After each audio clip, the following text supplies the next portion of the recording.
মতিগঞ্জ রাজ্জাকিয়া দারুল উলুম মাদ্রাসার উদ্যোগে আয়োজিত আজকের এই মোবারক বার্ষিক ইসলামী সম্মেলনের সম্মানিত সভাপতি, যখন ব্রিটিশ এই দেশ দখল করেছে, ব্রিটিশকে এই দেশ থেকে তাড়াইবার জন্য দরকার পড়ছে, তখন উলামায়ে দেওবন্দ মাঠে কাজ করেছে। তোমরা যারা আজকে আমাদেরকে বলো চার দেয়ালে বন্দী, তোমাদেরকে বাতি জ্বালায় সেদিন পাওয়া যায় নাই। ও আমার ভাইয়েরা, কাদিয়ানীদেরকে অমুসলিম ঘোষণার জন্য যদি রক্ত দেওয়ার ইতিহাস তালাশ করেন, তাহলে কওমি আলেমদের রক্ত দিয়া পাকিস্তান পার্লামেন্টে কাদিয়ানীদেরকে কাফের ঘোষণা করতে বাধ্য করেছে। বাংলাদেশে তসলিমা নাসরিন যখন ইসলামের উপরে আক্রমণ করেছে, সেই তসলিমা নাসরিনকে আন্দোলন করে বাংলাদেশকে বিতাড়িত করার জন্য কওমি আলেমরা রক্ত দিয়েছে, আন্দোলন করেছে। বাংলাদেশে হাইকোর্ট থেকে যখন ফতোয়াকে নিষিদ্ধ ঘোষণা করা হয়েছে, ওইটার বিরুদ্ধে আন্দোলন সংগ্রাম করে রক্ত দেওয়ার জন্য মাঠে ময়দানে কওমি আলেমদেরকে পাওয়া গেছে। ও আমার ভাইয়েরা, সর্বশেষ 2013 সালে যখন নাস্তিকবাদীরা বাংলাদেশটাকে নাপাক করার চেষ্টা করেছে, তখন সাপ্তাহ চত্বরে রক্ত দেওয়ার জন্য কওমি আলেমদেরকে পাওয়া গেছে। আরো জোরে গান। এখন নতুন নতুন কুনি ব্যাঙাইছে আমরা বাংলাদেশে, পয়সা লাগছে, সৌদি আরবের রিয়াল লাগছে। এখানে আরেক স্বপ্ন দেখাইছে, আমরা বাংলাদেশে ইসলামী রাষ্ট্র বানাইলাম, পুরা টিম বানাইবা। যারা বলে রোজা আর পূজা একই জিনিস, তারা তো ইসলাম কোনদিন কায়েম হবে না, কখন গেলে হতে পারে। যারা বলে পর্দা স্বাধীনতা ইচ্ছা করলে করতে পারে, নাও করতে পারে, এদের দ্বারা কোনদিন ইসলাম কায়েম হবে না, লিখে রাখতে পারে। এতদিন মুখ খুলে নাই, খোলার দরকার মনে করছে না। এটা এত বড় স্পর্ধা। যাও ভাই, উলামায়ে দেওবন্দ রক্ত দিয়া এই দেশটাকে স্বাধীন করে ইসলামের হেফাজত করেছেন। যে কওমির আলেম উলামা এক বরুণের সময় ইতিহাস যদি তালাশ করে দেখেন, হেঁটে হেঁটে রাত থেকে দেখে মানুষদেরকে ইসলাম শিখাইছেন, ঈমান আমল শিখাইছেন। তোরা বলেন ঠিক না বেঠিক? এখন নতুন তোমার ব্যাংকের ভাষার মতো তোমরা ভাষার সঙ্গে রিয়াল আর ডলার আর পাউন্ড লাগছে, এখন চিৎকার করে কওমি ওয়ালাদের কপালে লাগতে দেন। আর একটা আছে তারসিরা, হে যে কত টাকা হয় নিজেও বুঝে না। কোন সময় বলে বিশ্বকাপে খেলছে, আবার কব অক্সফোর্ডে ভরাইছি, কি তাই মারবে।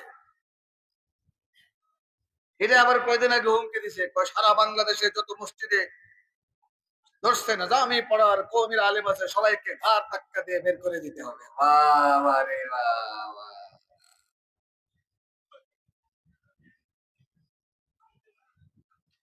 কওমি মাদ্রাসায় যে শিক্ষা দেওয়া হয়, এই শিক্ষাটা আসছে কোথেকে? এই শিক্ষার সম্পর্ক হলো কাবাতুল্লাহর সাথে, বাইতুল্লাহর সাথে। কওমি মাদ্রাসার সিলেবাসের সম্পর্ক হলো মদিনার সাথে। যতদিন পর্যন্ত দুনিয়াতে কাবা থাকবে, ততদিন পর্যন্ত কওমি মাদ্রাসা থাকবে। যতদিন পর্যন্ত মদিনা থাকবে, ততদিন পর্যন্ত কওমি মাদ্রাসা থাকবে। এত বড় স্পর্ধা। এখন আমার উপরে চলবো, এবারে পালা মনে হতো, আমার কাফির বানাইলে। তোমাদের সাথে ব্যক্তিগত সম্পর্ক আমাদের ভালো, তোমাদের বিভিন্ন প্রতিষ্ঠানে আমরা যাই, কিন্তু আকীদা নিয়ে তোমাদের সাথে কোনো আপোষ হবে না। আর যারা বলে ঠিক না বেঠিক? যদি আমাদের এই দুর্গকে, ইসলামের দুর্গকে আক্রমণ করে যদি কথা বলো, তাহলে আমরা পাল্টা ঝটকা দিতে জানি, যদি তোমরা ঝটকা দাও। তোমরা আন্দাজ পাও না কওমি মাদ্রাসার শিকড় কত গভীরে, তোমাদের খবর নাই। এই দেশের কওমি মাদ্রাসা যেগুলো আছে, পুরা দুনিয়ায় আলহামদুলিল্লাহ, পুরা পৃথিবীতে আপনারা চলাফেরা করলে দেখবেন, আরবে বলেন, ইউরোপে বলেন, আমেরিকায় বলেন, আফ্রিকায় বলেন, যেখানেই দেখবেন একজন মানুষ পুরা ইসলামের নমুনার হেফাজত করে যাচ্ছে, দেখবেন কোনো না কোনো ভাবে উলামায়ে দেওবন্দের সাথে তার সম্পর্ক আছে। মিশরে যান, বড় বড় মুহাদ্দিস আছে, কিন্তু দেখবেন ক্লিনশিট, সাবধান কিন্দর বুঝোই জানা মৌলানা। আরবে বহুত বড় বড় শেখ আছে, কিন্তু চেহারা সুরতে বোঝা যায় না। কিন্তু চেহারা সুরতে, পোশাকে, সুন্নতে ইসলামের নমুনা, সাহাবায়ে কেরামের ইসলামের নমুনার হেফাজত করে যাচ্ছেন একমাত্র উলামায়ে দেওবন্দ। জোরে বলেন ঠিক না বেঠিক? ونشهد أن سيدنا وحبيبنا وشفيعنا ومولانا محمدا عبده ورسوله صلى الله تعالى عليه وعلى آله وأصحابه وأزواجه وذرياته وأمهات المؤمنين وبارك وسلم تسليما كثيرا كثيرا أما بعد মতিগঞ্জ রাজ্জাকিয়া দারুল উলুম মাদ্রাসার উদ্যোগে আয়োজিত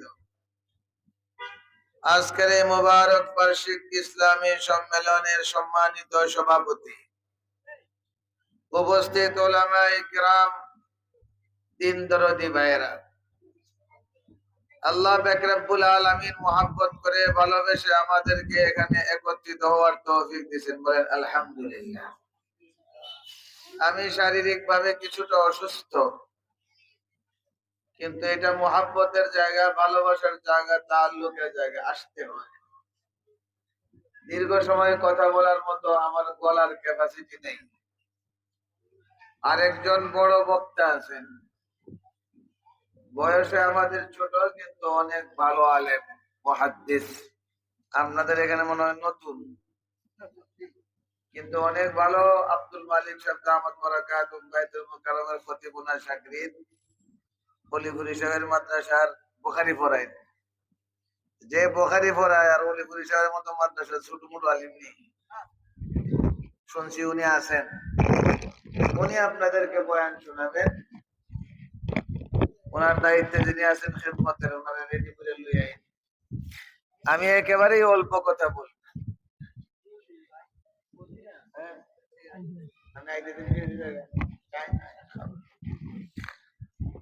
একটা ঘটনা দিয়ে শুরু করি। এক বাদশাহ হাতি পালে। বাদশাহ দরবারে হাতি থাকে না, যে ছাগল ফালে, রাম ছাগল, বিকালে বয়ে বয়ে ছাগল দেখে খান্দা কতকাল লম্বা হইলো, রূপ কতকাল হইলো। যে গাভী ফালে, শাহিওয়াল গরু ফালে, দেখে কষ্টা কতকান বড় হইছে। বাদশাহ বিকাল বেলা বৈশা বৈশা তার হাতি দেখতেছে। হঠাৎ করে এক দৃশ্য দেখে আবার চমকে উঠছে। দেখে একটা কুনি ব্যাং। কুনি ব্যাং চিনেন নি? একটা হইলো কুনি ব্যাং, আর একটা হইলো গারুড়া ব্যাং। এই মুড়া গারুড়া ব্যাং তো বড়, কুনি ব্যাং বড় না ছোট? ঘুমা ধরছে, ভুক লাগছে, অসুবিধা নাই, ব্যবস্থা আছে, আর বেশি সময় নাই। আপনারা খাওন না যদি ঠিক মতো ফাইন, এর লিগে বয়ান শুরু করবো, এটা একটা কারণ। হঠাৎ করে বাদশা লক্ষ্য করে দেখে একটা কুনি ব্যাং এটা গেলে লাফ মারে। লাফ মারে বুঝুননি, ফাল মারে। ফাল মাইরা হাতির কপালের মধ্যে লাথি মারে।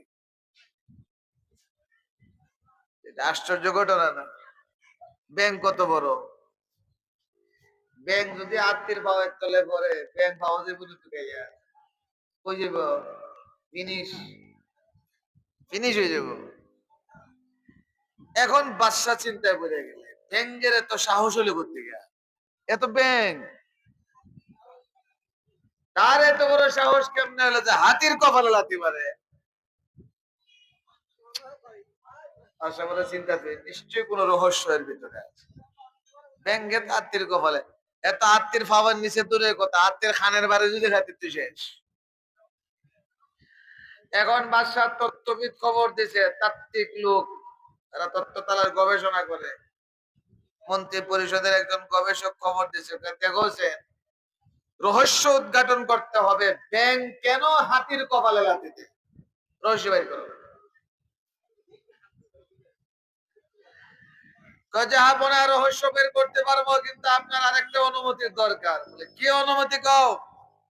ব্যাঙ রে গ্রেপ্তার না করলে তো রহস্য বের করে দিত। যাও, দিলাম অনুমতি, ফরমান, ব্যাঙ গ্রেপ্তার করো। এখন এই তাত্ত্বিক লোক ব্যাঙ গ্রেপ্তার করছে, ব্যাঙ দইরা উল্টাইছে। ব্যাঙে ধরে উল্টাইছে, উল্টাইয়া রহস্য পাওয়া গেছে, আত্মীয় কমালো কিতার লাগে না।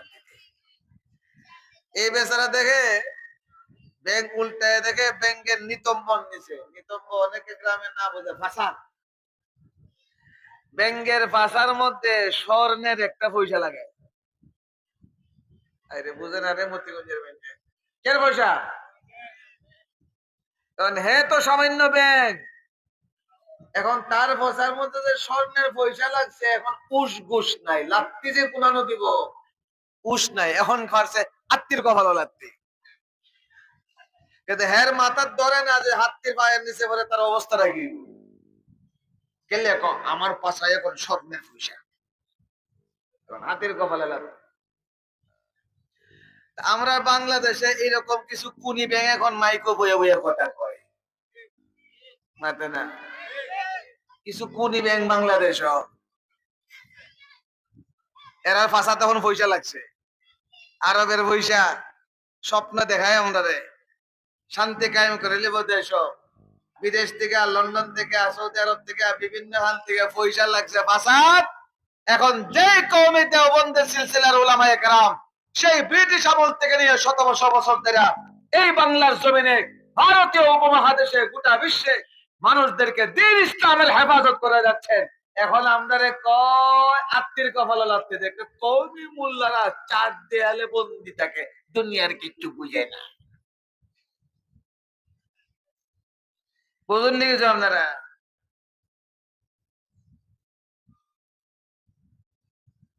যত পাওয়ারফুল জিনিস আছে, দামি জিনিস আছে, এগুলো চার দেয়ালের ভিতরেই থাকে, দরকার হইলে বাইরে হয়। কথা বলেন না কেন? পৃথিবীতে সব থেকে শক্তিধর বোমা, যেটা সবচেয়ে পাওয়ারফুল বোমা, এটা কি বোমা কয়? ইংলিশে কইব এটম বোমা, বাংলায় কইব পারমাণবিক বোমা। এটা মানুষে রেখে দেয়, কথা কয় না।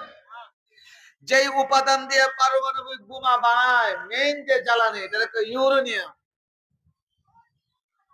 ইউরেনিয়ামটা খোলা মাঠে রাখা যায় না, এটা পাওয়ারফুল ট্যাঙ্কার করে, তারপরে আরো কত বাংকার বানাইয়া, লোহার গড় বানাইয়া, মজবুত ভাবে দেয়াল তৈরি করে এটার ভিতরে ইউরেনিয়াম রাখতে হয়। এই ইউরেনিয়াম যদি স্বাভাবিক অবস্থায় বেরিয়ে দিলে ক্ষতি হইব। এটম বোম মানুষে প্রকাশ্যে মাঠে ফেলাইয়া রাখে না, এটারে গোপনে তালা তোলা মাইরা কোড নম্বর ফেলাইয়া তারপরে সংরক্ষণ করে রাখে, যখন দরকার পড়ে তখন মারে। জোরে বলে ঠিক না বেঠি? ঠিক তেমনি ভাবে কওমি মাদ্রাসায় যারা পড়ে, আমাদের দেওবন্দের সিলসিলার মাদ্রাসার উলামায়ে কেরাম, মাদ্রাসার ছাত্র, প্রত্যেকটা হলো দ্বীনের হেফাজতের জন্য রুহানি একাম্প।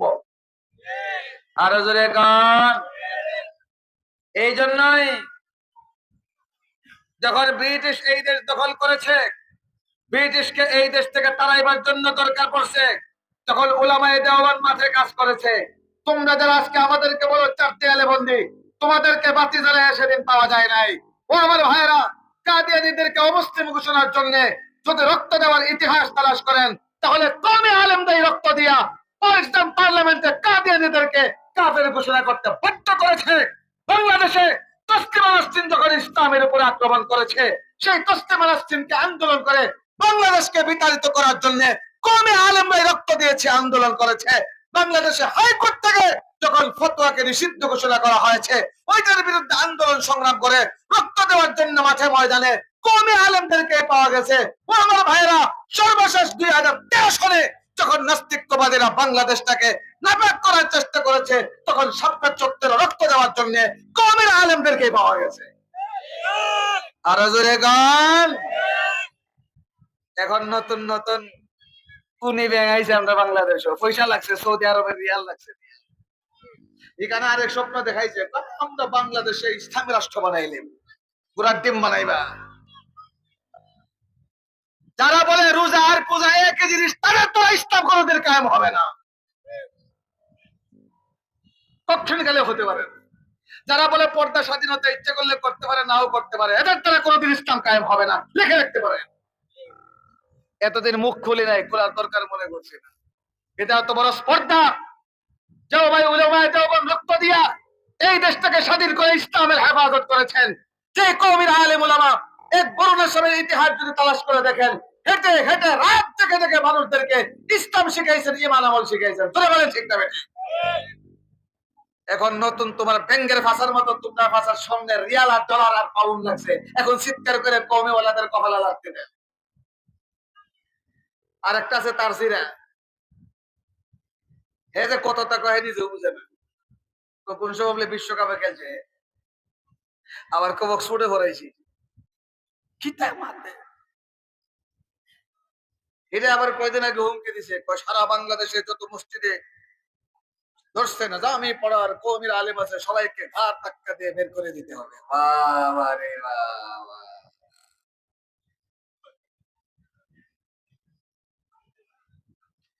কওমি মাদ্রাসায় যে শিক্ষা দেওয়া হয় এই শিক্ষাটা আসছে কোত্থেকে? এই শিক্ষার সম্পর্ক হলো কাবাতুল্লাহর সাথে, বাইতুল্লাহর সাথে।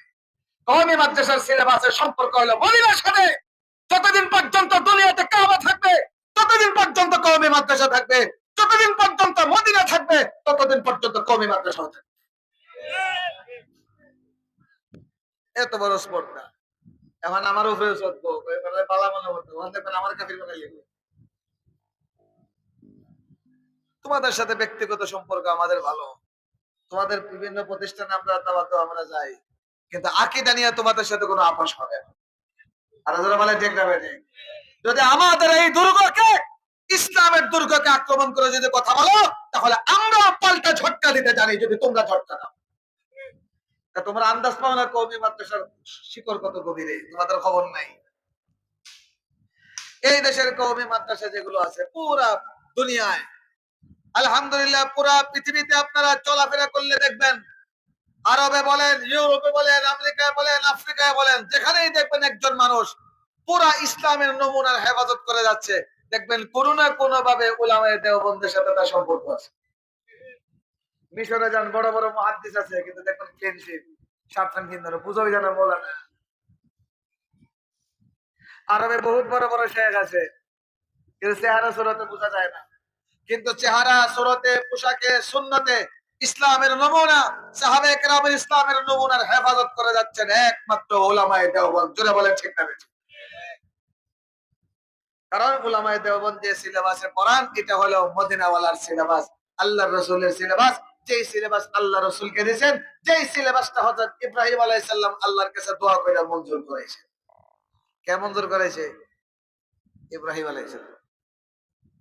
কাবা শরীফ বানানোর পরে ইব্রাহিম আলাইহিস সালাম আল্লাহর কাছে দোয়া করছিলেন, وإذ يرفع إبراهيم القواعد من البيت وإسماعيل ربنا تقبل منا إنك أنت السميع العليم ربنا واجعلنا مسلمين لك ومن ذريتنا أمة مسلمة لك وأرنا مناسكنا وتب علينا إنك أنت التواب الرحيم ربنا وابعث فيهم رسولا منهم يتلو عليهم آياتك ويعلمهم الكتاب والحكمة ويزكيهم إنك أنت العزيز الحكيم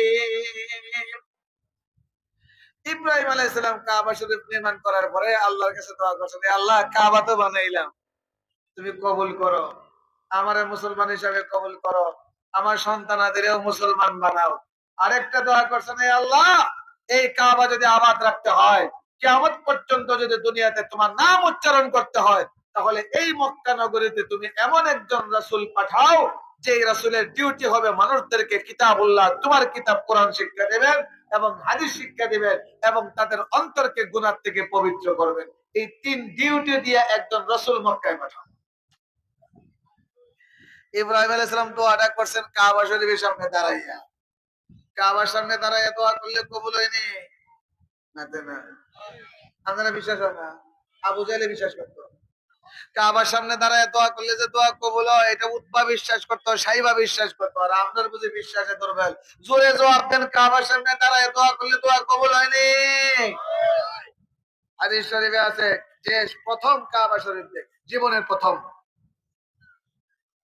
অথবা সফরে গেছেন বাংলাদেশ থেকে উমরা, প্রথম যখন কাবার নজর পড়ে ওই সময় যে দোয়া করে মানুষ সাথে সাথে এই দোয়া আল্লাহ কবুল করে। কাবা শরীফের দিকে চাইয়া আল্লাহ দিয়েছেন এত বড় নিয়ামত, কাবা চাইয়া আল্লাহ তারা চাইতো, আল্লাহ দোয়া কবুল করতো। এখন বাঙালি মোবাইল ভাইয়া উস ঘুষ নাই, হ্যাঁ দোয়া করবে দূরের কথা, কি ওই ক্যামেরার বাড়ি করে সেলফি তুলে ফটো তুলে, একলা না বউয়ের গলার তুলে ছবি তুলে, কাবা শরীফের সামনে বউর গলার তুলে ছবি তুলে। তুমি যা হাজিয়া যাও, তোমার উমরা দেখা পড়ছে আল্লাহ। ইন্না লিল্লাহি ওয়া ইন্না ইলাইহি রাজিউন। কাবা শরীফের সামনে দাঁড়ায় যখন ইব্রাহিম আলাইহিস সালাম দোয়া করছেন, ইব্রাহিমের দোয়া আল্লাহ কবুল করে নিয়েছেন। যারা বলেন আলহামদুলিল্লাহ। সেই ইব্রাহিমের দোয়ার বদৌলতে আল্লাহ মক্কা নগরীতে পাঠাইলেন আমাদের নবী মুহাম্মদুর রাসূলুল্লাহ সাল্লাল্লাহু আলাইহি ওয়াসাল্লাম। যারা বলেন সাল্লাল্লাহু আলাইহি ওয়াসাল্লাম। এখন নবীর যে আল্লাহ পাঠাইলেন আমাদের নবীকে মক্কায়, নবীর ডিউটি কয়টা? তিনটা। বলেন কয় ডিউটি? কথা কয় না। সিলেবাস কয়টা? এক নম্বর, আল্লাহ নিজে করেছেন সূরা বাকারায় আরেক জায়গায়, কামা আরসালনা ফীকুম রাসূলাম মিনকুম ইয়াতলু আলাইকুম আয়াতিনা ওয়া ইউযাক্কিকুম ওয়া ইউআল্লিমুকুমুল কিতাবা ওয়াল হিকমা ওয়া ইউআল্লিমুকুম মা লাম তাকুনু তা'লামুন। আল্লাহ বলে, মক্কাবাসী, তোমাদের মধ্য থেকে আমি তোমাদের কাছে রাসূল পাঠাইছি, যে রাসূলের এক নম্বর সিলেবাস হলো তিনি তোমাদেরকে আমার কিতাব কোরআন শিক্ষা দেন। তাহলে রাসূলের সিলেবাসের প্রথম নম্বর হইল কোরআন শিক্ষা দেওয়া। দুই নম্বর, তিনি তোমাদেরকে হিকমত শিক্ষা দেন। হিকমত কারে কয় ব্যাখ্যা করলে আপনাদেরকে বোঝানো কঠিন, এই জন্য মুফাসসিরিনে কেরাম কেউ কেউ সহজ ভাবে বলে দিয়েছেন। হিকমত তার উদ্দেশ্য হইল হাদিস। বলেন হাদিস ছাড়া ইসলাম থাকবো নি? কথা কয় না। বাংলাদেশে আরেক ইমান সুরফির কাজ, ইমান চুরি করে লাই, নাম কিন্তু সাংঘাতিক সুন্দর, নাম হইল আহলে কোরআন। ওরে বাবা রে বাবা, কোরআনওয়ালা। স্লোগান বড় সুন্দর, মতলব খারাপ। আমাদের বাংলায় বলে কথা সত্য মতলব খারাপ, আরবিতে কয় কালিমাতু হাক্কিন বুইদা বিহাল বাতিল। কথা সত্য মতলব খারাপের কিচ্ছা জানেন নি? কিচ্ছাটা বুঝলে এটা আমার মাদ্রাসাত ফরানি হয়, এটা আরবি সাহিত্যের কিতাবে আরবি শিখাইবার। এক গাছের উপরে বইয়া শেষ সাথে একজন মুরুখ মুরগা কিতাব বই না মুরগা নি না কিতাব মুরগা আপনার ব্রাহ্মণ বাড়িয়ে কয় রাতা। এক মুরগে শেষ রাত শেষ গাছের ডালে বইয়া পাকতেছে। মোরগ যখন বাং দিছে সুন্দর কণ্ঠে, পাশে জঙ্গলের মধ্যে মতিগঞ্জ হেলে বেরিয়েছে শিয়াল। শিয়ালে যখন মুরগের বাং শুনছে, গরিব বাবারে, তো মুরগটা বড় সুঠাম দেহের, স্বাস্থ্য, খাইতে জানি কত মজা লাগতো। এখন হেললে তো গাছ পাইতে পারে না। এখন মুরগ কেমনে খাইতো? সুন্দর কথা কয়, হে মুরগ, আমি কোনোদিন জীবনে নামাজ পড়ি নাই, কিন্তু আজকে তোমার মুখের সুললিত কণ্ঠের আজান শুনে আমি আর জঙ্গলে থাকতে পারছি না। ও হে মুরুখ, তোমার আজান আমারে পাগল করে দিয়েছে, নিয়ত করছি আজকে নামাজ পড়তাম। আসো আসো, গাছ থেকে নেমে আসো, তোমার সাথে জমাতে নামাজ পড়ি। এলে বুঝি মুরুখ রেলিয়া জমাতে নামাজ পড়বো, মতলব কিতা না? মুরুখ যে মুরগাও কম চালাক না, এটা মনে হয় কোন কমই মাদ্রাসা পড়ছে। মুরগা কয়, শিয়াল মামা, তুমি তো নামাজ পড়তে আসছো, তুমি মুসল্লি, আর আমি আজান দিছি, আমি মুয়াজ্জিন, ইমাম কই? ইমাম তো লাগবো। ওই গাছের পিছে গিয়া তোকে ইমাম সাহেব ঘুমো, ইমাম সাহেবের জায়গা, ইমাম সাহেব উঠলে আমরা জামাতের সাথে নামাজ পড়ি। এল্লা বুঝছে না মুরগের কথা। এ গেছে ইমাম সাহেব তাকাইতো, একটু আগে গিয়া দেখে সুবহানাল্লাহ, রয়্যাল বেঙ্গল টাইগার ঘুমাইতেছে। দেখে ওই লেজ পালাইয়া দিছে তো। মনে কর মামা যাও, কই নামাজ পড়তে না দিয়ে, কই না আইতাছি, আমার ওযু গেছে গিয়া।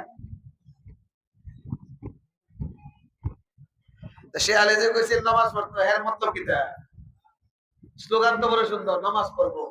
আমরা বাংলাদেশে কিন্তু বিভিন্ন মানুষ ইসলামের নামে সুন্দর সুন্দর স্লোগান নিয়ে আইবো, ইসলাম কায়েম করে দেখতার মতো পাওয়া না। কথা বল না, ইসলামের স্লোগান নিয়ে আসবে, মতলব ভালো না। এরা পর্দা নষ্ট করবে, আকীদা নষ্ট করবে, সাহাবা বিদ্বেষ ছড়াবে, আম্বিয়া কেরামের ভুল ত্রুটি দুইরা আমাদের ঈমান আমল বরবাদ করার জন্য বিভিন্ন শ্রেণীর মানুষ আছে। এইরকম সত্য কথা বলে, সুন্দর স্লোগান দেয়, মতলব খারাপের একটা দলের নাম হলো আহলে কোরআন। তারা নিজেদের নাম রাখছে, কিন্তু উলামায়ে কেরাম এদের নাম দিয়েছেন মুনকিরে হাদিস। এরা হাদিস অস্বীকার করে। এরা কয় আমরা শুধু কোরআন মানি, হাদিস মানি না। জোরে কোন নাউজুবিল্লাহ। বলেন হাদিস মাইনাস করলে নামাজ থাকবো নি? কেন থাকতো না? কেন? পবিত্র কোরআনে রাব্বুল আলামিন বলেন আকিমুস সালাহ, নামাজ কায়েম করো। কিন্তু জোহরের নামাজ কয় রাকাত আপনি কোরআনে খুঁজে পাইবেন না। ফজরের নামাজ 2 রাকাত কোরআনে খুঁজে পাইবেন না। এশারের নামাজ 4 রাকাত কোরআনে খুঁজে পাবেন না। মাগরিবের নামাজ 3 রাকাত কোরআনে খুঁজে পাইবেন না। ওইটুকু সময় তাশাহুদ পড়তে হয়, কোরআনে বিস্তারিত পাবেন না। কাজেই জোহরের নামাজ 4 রাকাত, আসরের নামাজ 4 রাকাত, মাগরিবের নামাজ 3 রাকাত। বলেন কোরআনে পাওয়া যায় না হাদিসে পাওয়া যায়? কথা কয় না, কই পাওয়া যায়? আর যদি এখন কই পাওয়া যায়? তাহলে সঠিকভাবে ইসলাম বুঝতে গেলে শুধু কোরআন যথেষ্ট না, হাদিসও লাগবে। হাদিস জিনিসটা কি? কোরআনের ব্যাখ্যা। বলেন হাদিস কি? কোরআনের ব্যাখ্যাই হলো হাদিস। এই জন্য আল্লাহ পাক রব্বুল আলামিন নবীর ডিউটি দিয়েছেন শুধু কোরআন পড়াইবা না, বরং এই কোরআনের উপরে মানুষ যেন আমল করতে পারে, এই জন্য তুমি মানুষকে হাদিসও পড়াইবা। আমাদের নবীর ডিউটি 1 নম্বর কোরআন পড়ানো, 2 নম্বর হাদিস শেখানো। জোরে বলুন সুবহানাল্লাহ। 3 নম্বর কাম, আল্লাহ বলেন কোরআন আর হাদিস যখন শিখাইবা, কোরআন এবং হাদিসের শিক্ষার আলোকে তোমার দায়িত্ব হলো মানুষের দিলটারে, আত্মাটারে পবিত্র করা। মানুষের আত্মা যখন নাপাক হয়ে যায় তখন মানুষের জিনা বদমাশি করে। মানুষের আত্মা যখন খারাপ হয় তখনই দেশের সম্পদ চুরি করে। মানুষের আত্মা যখন খারাপ হয়ে যায় তখন আলিম উলামারা বকাবকি করে। খোদার কসম করে বলে, যে মাদ্রাসার বিরুদ্ধে কথা বলে, আলেমদের বিরুদ্ধে কথা বলে, আল্লামা আহমদ শফি রহমতুল্লাহ আলাইহির বিরুদ্ধে কথা বলে, হাফিজ হুজুর রহমতুল্লাহ আলাইহির বিরুদ্ধে কথা বলে, খোদার কসমের অন্তর বালা না। যারা সাহাবায়ে কেরামের সমালোচনাকে বৈধ মনে করে, এর অন্তর বালা না। যারা আম্বিয়া কেরামকে গুনাহগার বলে স্বীকার করে, এদের অন্তর বালা না। বলেন আম্বিয়া কেরাম গুনাহগার না মাসুম? নবীর ডিউটি হলো মানুষের আত্মা পবিত্র করা। এই যে নবীর 3 কাম, কোরআন শেখানো, হাদিস শেখানো, আত্মা পবিত্র করা, ঠিক আমাদের মাদারিসে কওমিয়া, দেওবন্দি সিলসিলার মাদ্রাসাগুলো এই 3 ডিউটি পালন করে। একটা সালে যখন আমরা যাকে মাদ্রাসায় ভর্তি করে দেবেন, প্রথমে তাকে নুরানি জামাতে ভর্তি করায় তাকে আলিফ বা তা দিয়ে কোরআনের শিক্ষা শুরু করে। জোরে বলেন ঠিক না ঠিক? 2 নম্বর হাদিস শিখাই দিন নুরানি। একটা নুরানি জামাতের প্রথম শ্রেণীর ছাত্র যে পরিমাণ হাদিস মুখস্থ জানে, আপনারা সবাই মিলেও পারবেন না। পয়লা যখন মাদ্রাসায় ভর্তি করে দেন, পয়লা দিন থেকে আরম্ভ হয়ে যায় তালাবুল ইলমি ফারিদাতুন আলা কুল্লি মুসলিম। পড়েনি খায়রুকুম মান তাআল্লামাল কুরআন ওয়া আল্লামা, ইন্না লিল্লাহি 99 ইসমা, মান আহসাহা দাখালাল জান্নাহ। এই সমস্ত হাদিস মুখস্থ করে কি করে না? কথা বলেন। 3 নম্বর, করোনা সাবে কি কাম করে গেছে আমরা সমাজ? করোনা সাবের কাম হলো যত সুদ, ডাকাত, বদমাশ, বেনামাজি, এগুলো ঠিক করে গেছেন বড় রাজা রহমতুল্লাহ আলাইহি। যারা বলেন ঠিক না বেঠিক? না জানি করোনা সাব রহমতুল্লাহ আলাইহির হাতে ধরে এই দেশের কত সুদ, ডাকাত, বদমাশ তওবা করে ভালো হয়েছে। যারা বলেন ঠিক না বেঠিক? না জানি আল্লামা আহমদ শফির হাত ধরে কত চোর ডাকাত তওবা করে ভালো হয়েছে। না জানি শেখ বাগার হাত ধরে কত চোর ডাকাত ভালো হয়েছে। না জানি বরুণার মুফতি সাহেবের হাত ধরে কত চোর ডাকাত ভালো হয়। কিন্তু আমাদের বাংলাদেশের বর্তমান প্রধান উপদেষ্টারা যদি জিজ্ঞাসা হয়, ও প্রধান উপদেষ্টা, আপনি রাষ্ট্র চালাইতেছেন, আপনার হাতে ধরে কোনো বদমাশ তওবা করে আল্লাহর ওলি হয়েছে প্রমাণ আসেনি? এরকম আমি নিজে আল্লাহর ওলি না। আপনারা অর্থনৈতিক থিওরি দিতে পারবেন, এই দিতে পারবেন, সেই দিতে পারবেন, ইয়ার ফুটফুটে নিতে পারবেন আগুন লাগাইয়া, কিন্তু আপনারা কোনো সুদ টাকার পালা করতে পারেন। এই কাজগুলো কে করে? মাদ্রাসায় পড়ো আলেম ওলামা করে। যারা বলেন ঠিক না ঠিক? কাজে আমাদের সমাজ, আমাদের রাষ্ট্র, আমাদের প্রজন্ম, আমাদের আওলাদদেরকে যদি হেফাজত করতে হয়, তাহলে এই সমস্ত প্রতিষ্ঠানের হেফাজত দরকার। যেই প্রতিষ্ঠান থেকে ফারেক হওয়া আলেমরা আমাদের সমাজের মানুষদেরকে প্রকৃত মানুষ বানায়। যারা বলেন ঠিক না ঠিক? কাজেই এই সমস্ত মাদ্রাসা হলো মানুষ বানাইবার কারখানা। এই সমস্ত প্রতিষ্ঠান হলো মানবতার কারখানা। কাজে এই সমস্ত প্রতিষ্ঠানের বিরোধিতা যারা করে এরা মানবতার শত্রু, এরা ইনসানিয়াতের শত্রু। জোরে আওয়াজ করে বলেন ঠিক না বেঠিক? কাজে মুহতারাম হাজরিন, দেশ ও জাতির হেফাজতের স্বার্থে, আমাদের প্রজন্মের হেফাজতের স্বার্থে এই সমস্ত মাদারিসের হেফাজতের দরকার আছে নি?